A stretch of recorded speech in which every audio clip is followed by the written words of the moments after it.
Assalamualaikum warahmatullahi wabarakatuh. Yang saya hormati Bapak Dr. Rafki SEMM sebagai dosen pengampu mata kuliah Ekonomi Maritim dan teman-teman yang berbahagia.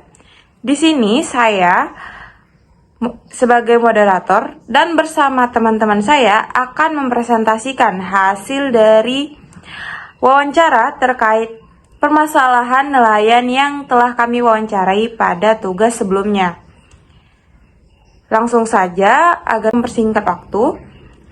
Di sini, pada latar belakang, nelayan merupakan kelompok pekerja yang sangat penting dalam industri perikanan.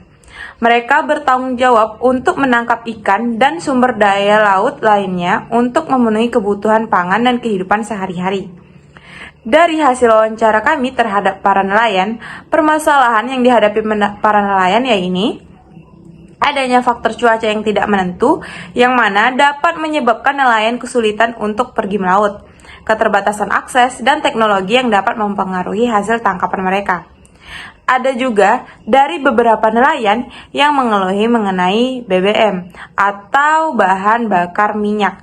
Mereka kesulitan untuk mendapatkan BBM bersubsidi, yang mana proses mengakses BBM bersubsidi nelayan harus memiliki surat rekomendasi dari pemerintah daerah setempat. Nah, dari tujuan yang akan kami bahas atau presentasi yang akan kami bahas ini, itu adalah untuk mengetahui apakah mereka pernah mendapatkan isu tentang nelayan, untuk mengetahui apakah ada program subsidi atau bantuan khusus untuk pemenuhan kebutuhan BBM para nelayan, untuk mengetahui bagaimana proses atau mekanisme pemberian subsidi bagi para nelayan, untuk mengetahui bagaimana instansi terkait berkomunikasi dengan nelayan untuk memahami kebutuhan mereka terkait BBM, untuk mengetahui langkah-langkah preventif untuk mengatasi potensi krisis pasokan BBM bagi nelayan. Oke. Teori yang melandasi tentang kehidupan nelayan dan masyarakat pesisir. Oke, yang pertama itu ada teori ekologi budaya.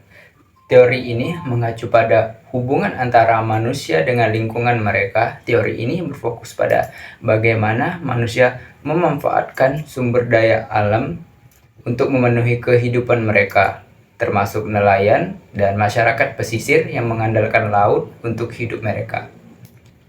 Yang selanjutnya itu ada teori sosial budaya. Teori ini berfokus pada bagaimana nilai, norma, dan praktik sosial mempengaruhi kehidupan manusia. Teori ini berlaku untuk kehidupan nelayan, masyarakat pesisir yang memiliki budaya tradisi unik yang mempengaruhi cara hidup mereka. Yang selanjutnya itu ada teori sistem sosial. Teori ini mengacu pada bagaimana manusia saling berinteraksi dan membentuk sistem sosial yang kompleks. Teori ini berlaku untuk masyarakat pesisir yang memiliki hubungan yang kompleks dengan lingkungan mereka, serta hubungan sosial dan ekonomi yang rumit dengan nelayan yang lain, pemerintahan, masyarakat di luar maupun di dalam. Yang keempat itu ada teori perkembangan berkelanjutan. Teori ini menekankan pentingnya mengembangkan ekonomi yang berkelanjutan dan ramah lingkungan. Teori ini berlaku untuk masyarakat pesisir yang seringkali menghadapi tekanan dari perubahan iklim dan degradasi lingkungan laut, serta perlu meningkatkan ekonomi yang dapat berkelanjutan dalam jangka panjang. Permasalahan nelayan. Beberapa permasalahan yang sering dihadapi para nelayan antara lain keselamatan, keterbatasan teknologi, cuaca, harga jual, dan BBM subsidi. Oke, yang selanjutnya itu adalah solusi. Nah, yang pertama itu solusi terhadap pembiayaan dan pasar.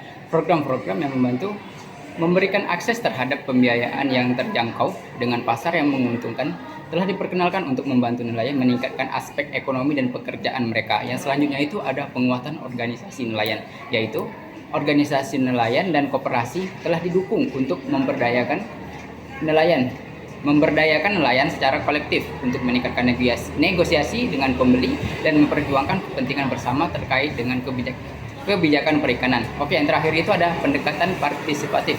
Nah, pendekatan partisipatif ini melibatkan nelayan dalam proses pengambilan keputusan terkait sumber daya dan perikanan. dan kebijakan untuk mempengaruhi kehidupan mereka.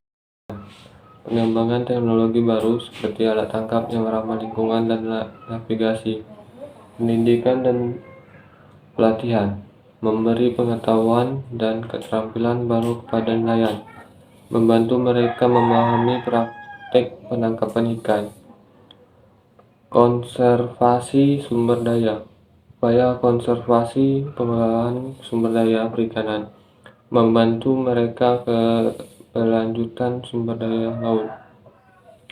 Implementasi satu akses terhadap pembiayaan dan pasar yang terjangkau dan pasar yang menguntungkan, membantu nelayan meningkatkan aspek ekonomi dari pekerjaan mereka.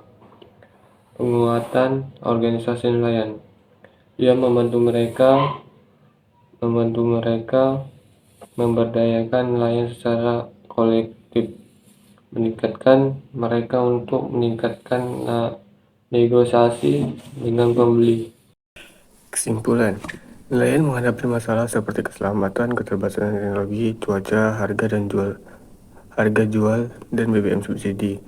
Solusi yang diajukan mencakup pengembangan teknologi, pendidikan, konservasi sumber daya, akses ke pembiayaan dan pasar, penguatan organisasi nelayan, serta pendekatan partisipatif. Dari wawancara terungkap bahwa nelayan mengalami kesulitan dalam menangkap bantuan dari seperti BBM dan alat tangkap. Pemerintah menyediakan BBM bersubsidi untuk kapal perikanan hingga ukuran tertentu dengan syarat, dokumen kapal dan surat rekomendasi dari instansi terkait. Namun, pemberian bantuan seperti alat tangkap tidak merata di setiap daerah karena keterbatasan anggaran APBD. Selain itu, harga jual hasil tangkap nelayan sulit dipastikan karena belum terdata dengan baik akibat kurangnya tempat pelelangan yang dapat mencatat semua hasil tangkap dan menetapkan harga yang adil bagi nelayan. Saran 1.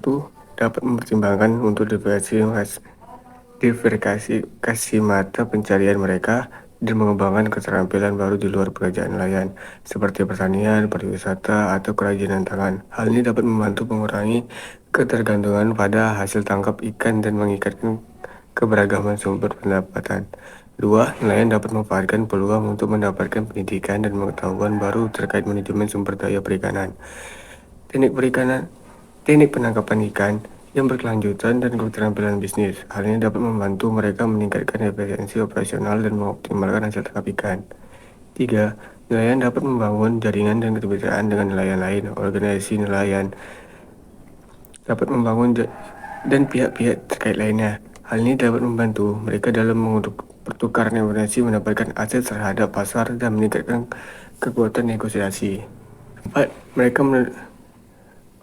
Menetapkan program subsidi langsung kepada nelayan untuk membantu mereka membeli bahan bakar dengan harga yang terjangkau, sehingga mereka dapat terus menjalankan usaha menangkap ikan tanpa perlu terbebani oleh biaya bahan bakar. 4.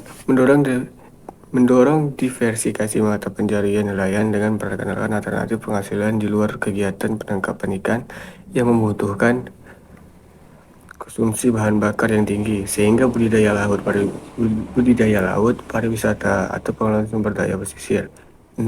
Melakukan pemantauan dan evaluasi terhadap program subsidi BBM untuk memastikan bahwa dana subsidi benar-benar sampai kepada nelayan yang membutuhkan dan digunakan secara efisiensi. Terima kasih. Oke, selanjutnya itu adalah rencana proyek. Yang pertama itu identifikasi jenis alat tangkap yang ramah lingkungan dan efektif untuk digunakan oleh para nelayan. Yang selanjutnya itu adalah pelatihan, pembuatan, dan perawatan alat tangkap ramah lingkungan kepada para nelayan. Yang selanjutnya, pengadaan alat tangkap ramah lingkungan untuk para nelayan yang tidak mampu membelinya sendiri. Oke, yang selanjutnya itu adalah peningkatan kesadaran masyarakat yang pentingnya terhadap penggunaan alat tangkap ramah lingkungan dan dampak negatif dari penggunaan alat tangkap yang merusak lingkungan. Oke, yang terakhir itu ada pengembangan infrastruktur dan fasilitas pendukung untuk para nelayan.